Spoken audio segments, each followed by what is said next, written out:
بسم اللہ الرحمن الرحیم۔ السلام علیکم۔ Tariq Javed Khokhar advocate law for you channel کے ساتھ چینل کو سبسکرائب کر لیں، لائک شیئر کومنٹس کریں اور اپنی رائے کا اظہار بھی کریں۔ بہت ہی اہم ڈیولپمنٹس ہیں جو ملاقات ہوئی ہے ایک خط کے چلتے چیف جسٹس کی، اس کا کے اوپر تھوڑی سی بات کر لیتے ہیں کہ چیف جسٹس صاحبان نے یعنی جو عدالت نے سپریم کورٹ سے جو اعلامیہ جاری کیا ہے اس کا لب لباب کہ کس طرح سے اب یہ الفاظ کے اندر بھی میں سمجھتا ہوں کہ بجائے اس کے کہ جو جسٹس صاحبان تھے جنہوں نے خط لکھا تھا ان کی پروٹیکشن کے لیے ان کا ادارہ اور چیف جسٹس جو ہے وہ کھڑا ہوتا، لیکن اس پوری ایپیسوڈ میں ہی میں سمجھتا ہوں کہ سیاست ہو رہی ہے، اور سیاست کے الفاظ دیکھیں کیسے گھما پھرا کے الفاظ جو ہیں ان کو لایا جا رہا ہے، یعنی بالآخر حالانکہ دیکھیں جی الزام جس کے اوپر ہے ایگزیکٹو کے اوپر الزام ہے کہ انہوں نے جسٹس صاحبان کے اوپر دباؤ ڈالا ہے، اور ایگزیکٹو کے ہی اوپر جو ہے وہ یہ ساری انکوائری اور یہ ڈال دی گئی ہے۔ قاضی صاحب نے اپنے آپ کو یہاں سے ایکویٹ کرنے کی کوشش کی ہے، لیکن یہ تاریخ جو ہے وہ لکھی جا رہی ہے، یہ جو الفاظ کا ہیر پھیر ہے، یہ جو ریمارکس کا ہیر پھیر ہے، یہ کوئی ایسی بات نہیں ہے کہ جو سننے والے ہیں وہ سمجھ نہیں رہے، دیکھ نہیں رہے، سن نہیں رہے، ان کو سمجھ نہیں آ رہی کہ آپ نے وہ ساری ایک ایپیسوڈ کی کہ اس طرح سے جی ایک یہ خط آیا، پھر اس کے اوپر جو ہے وہ اتنے جسٹس صاحبان نے ایک مشورہ دیا، پھر وزیر قانون اور جو سپریم کورٹ بار کے صدر اور سینئر وکلاء ان کے ساتھ مشاورت کی، اور پھر انہوں نے کہا کہ جی آپ جو ہے وہ قاضی وزیر اعظم سے ملاقات کریں۔ بھی دیکھیں اس کی کوئی آئینی اور قانونی یہ پریکٹس نہیں ہے، یہ آپ بے شک الفاظ کو گھما پھرا کے جس طرح مرضی کر لیں۔ بھئی ایک لیٹر آیا ہے، آپ اس کے اوپر از خود نوٹس لیں۔ ماضی میں عمر اتیاب بندیال جب چیف جسٹس تھے تو اس وقت یہ پی ڈی ایم کا مجموعہ اور سمیت قاضی صاحب ہر بات کے اوپر کہتے تھے کہ جی فل کورٹ ریفرنس ہونا چاہیے، فل کورٹ ریفرنس ہونا چاہیے۔ بڑی زبردست بات کی ہے اعتزاز احسن صاحب نے، انہوں نے کہا ہے کہ جی یہ آپ کے پاس خط آیا تھا، آپ کا کام تھا، چیف جسٹس کا کام تھا کہ وہ اس کے اوپر 13 رکنی جو ہے وہ سینئر ججز 1 2 3 4 11 کر لیتے، 13 کر لیتے، جتنے بھی ہیں سینئر جج ان کا ایک یا یہ ایک بناتے ریفرنس بناتے اور ان کو ہینڈ اوور یہ معاملہ کرتے۔ وہ با اختیار جج ہیں، وہ جتنے بھی جو یہ کمیٹی ہے اپنا 6 جسٹس صاحبان ہیں ان کا موقف سنتی، بذریعہ وکلاء یا خود ان کو اپنے سامنے بلا کر ان کا موقف سنتی، پھر ایگزیکٹو جن کے اوپر الزامات ہیں ان سے ان کو بلایا جاتا، ان کے اوپر جو ہے وہ ان کا موقف سنتے، پھر ان کے اوپر کوئی انکوائری کی حاضر سرونگ چیف اپنا سپریم کورٹ کے جو جسٹس صاحبان ہیں ان کے اوپر کم از کم جو ہے وہ بنائی جاتی، جس طرح اعتزاز صاحب نے کہا ہے۔ مطلب میری رائے یہ ہے کہ اس میں کم از کم جو حاضر سرور سینئر ترین جسٹس صاحبان ہیں سپریم کورٹ کے ان کی جو ہے وہ سربراہی میں یا کوئی بھی جونیئر 2 3 کے اوپر بنائی جاتی جو صرف یہ انکوائری کرتے کہ اور یعنی وہ فیکٹس نکالتے کہ اصل میں معاملات کیا ہیں، پھر وہ پیش کرتے، اور پھر وہ 13 رکنی جو کمیٹی اعتزاز صاحب نے کہی ہے وہ ایک بینچ وہ اس کے اوپر فیصلہ کرتا۔ اور ایک تو دیکھیں جی 6 جسٹس صاحبان نے ایک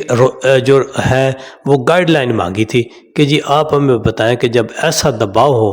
تو پھر ہم کس طرح سے انصاف اور آئین اور قانون کے مطابق فیصلے کر سکتے ہیں اور پھر ہمیں کیا کرنا چاہیے، لیکن الٹا جو پریشر ہے وہ ان جسٹس صاحبان کے اوپر ڈالا جا رہا ہے۔ اب یہ ایک ریٹائرڈ جج کے اوپر 1 رکنی کمیٹی یہ کیا کرے گی، اس کے پاس کیا اختیارات ہیں؟ اس کے اوپر جو مختلف صحافی وکلاء سینئر انہوں نے اپنے کنسرن کا اظہار کیا ہے کہ ایک ریٹائرڈ جج جو ہے اس کے پاس کیا اختیارات ہوں گے، جبکہ حاضر سروس جسٹس صاحبان ہائی کورٹ کے وہ اپنے آپ کو بے بس کہہ رہے ہیں اور وہ اپنے ساتھ ہونے والی زیادتی کو جو ہے وہ کوٹ کر رہے ہیں، اور اس کے اوپر جو ریٹائرڈ جسٹس ہے وہ اس کے اوپر کمیشن بنا دیا گیا. کیا ریٹائرڈ جسٹس جو ہے وہ ان سے میرا خیال ہے کہ اب حاضر سروس جسٹس صاحبان اس کے سامنے کس طرح سے پیش ہو سکتے ہیں, یا کوئی ادارہ اس کو کیوں کر کوئی جو ہے وہ اچھی رپورٹ وہ دے گا. اصل بات یہ ہے کہ یہ مٹی پاؤ والا پروگرام ہے, کیونکہ اس سارا یہ جو ایک ایپیسوڈ ہے اس سارے کے چلتے اصل معاملہ کیا تھا؟ اصل معاملہ یہ تھا کہ شہباز شریف کو کسی نہ کسی طرح سے غیر آئینی غیر قانونی طریقے سے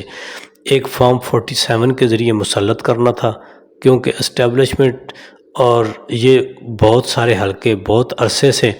اس کو سمجھتے تھے کہ یہ بڑا اچھا مستری ہے, یہ اینٹیں شینٹیں ٹھیک لگا لے گا. جبکہ اب دیکھیں جی, ماضی میں اگر دیکھا جائے تو خود شہباز شریف جو ہے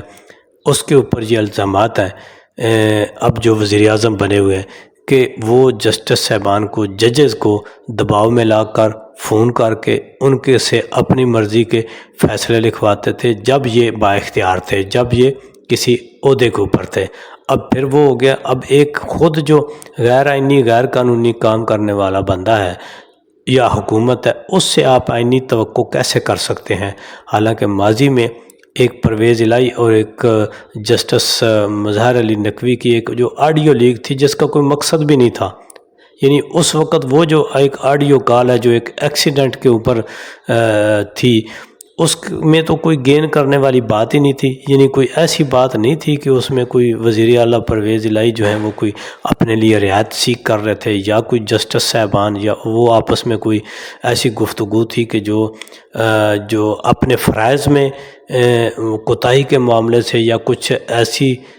رعایت لینے کے لیے وہ ہو رہی تھی. وہ تو ایک انتظامی اور ایسا معاملہ تھا کہ ایک ایکسیڈنٹ ہو گیا ان کی گاڑی سے اور اس کے اوپر گفتگو ہو رہی, اور پھر وہاں پولیس اور ٹریفک والوں نے تھوڑی سی جو ان کے عملے کے ساتھ وہ بدتمیزی, اس کے اوپر وہ اپالوجائز کرنا چاہ رہے تھے. اس کو لے کر اتنا ہنگامہ برپا کیا گیا اور اس کے اوپر کمیشن بنا دیا گیا, اور کمیشن بھی حاضر سروس جسٹس صاحبان کے اوپر بنا دیا گیا, اور اس نے اپنا جناب راتوں رات وہ کام بھی شروع کر دیا. لیکن آج ہے کہ اتنا سنگین معاملہ ہے, اپنے ادارے کی بات ہے, سنگین نوعیت کے الزامات ہیں اور ان کے اوپر آپ مٹی ڈال رہے ہیں. اور وہ ایک ریٹائرڈ جسٹس جو ہے جس کا ابھی پتہ بھی نہیں ہے کہ وہ کون سا ریٹائرڈ جسٹس ہے, جس کو ڈھونڈا جائے گا, مینیج کیا جائے گا, مٹی پاؤ پروگرام اس کو پہلے بتایا جائے گا اور پھر جا کے اس کو کہا جائے گا کہ ادھر لاؤ, اور وہ پھر کوئی جو ہے قلم شلم سے ادھر ادھر کر کے تو اس کے اوپر مٹی ڈال دیں گے. پھر بہت سے صحافی اور جو دانشور ہیں وہ یہ بھی کہہ رہے ہیں کہ ماضی میں بھی اس قسم کے کئی کمیشن بنے ہیں اور انہوں نے اس سے آؤٹ کم کیا ہوا. بہت سارے کمیشن تو ایسے ہیں جن کی رپورٹ ہی جاری نہیں ہوئی. یہاں والیوم 10 نہیں جاری جو ہے وہ کھلا جا سکا کسی سے آج تک کہ اس کے اندر کیا ہے, اس کو بند کر کے رکھ دیا, کیونکہ وہ جن کے خلاف کھلنا تھا, جن کے خلاف وہ تھی, وہ آج بینیفیشری ہیں. تو باقی جو ہے موجودہ جو جسٹس صاحبان ہیں, اب موجودہ اس حالات کے چلتے میں اگر دیکھا جائے تو میرا نہیں خیال کہ کہیں سے بھی کوئی انصاف کی توقع ہے کسی سے. اب یہ معاملہ جو ہے